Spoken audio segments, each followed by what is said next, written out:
এই দেখো ইলিশ মাছের মাথা, এই ইলিশ মাছের মাথা তুলে রেখেছি।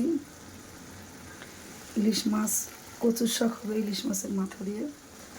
এই যে আমার বাগান বাড়ি থেকে কচুর শাক তুলে সুন্দর করে পরিষ্কার করে ধুয়ে কেটে এই যে হাঁড়িতে করে সিদ্ধ করেছিলাম, একটু নুন দিয়ে সিদ্ধ করে, তারপরে জলটাকে ঝুড়িতে সেঁকে তারপরে সর্ষের তেল দিয়ে মাছটাকে মাথাটাকে ভেজে তুলেছি।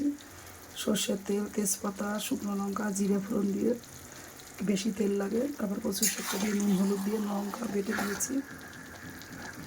এবার অনেক পরে দেবো, আগে পানিটা শুকাবে, তারপরে কচুর শাক দেবো, নামানোর আগে চিনি দেবো। যদি বন্ধুরা ভালো লেগে থাকে, লাইক কমেন্ট শেয়ার করবে। তোমরা ইলিশ মাছের মাথা দিয়ে কচুর শাক খেয়ে দেখবে, অসাধারণ খেতে, খুবই টেস্ট। কিন্তু মিষ্টিটা সুন্দরভাবে পরিমাণ মতন দিতে হবে, তাহলে ভালো লাগে না, একটু মিষ্টি লাগে। কচুর শাক করবো, যদি ভালো লাগে লাইক কমেন্ট শেয়ার করবে।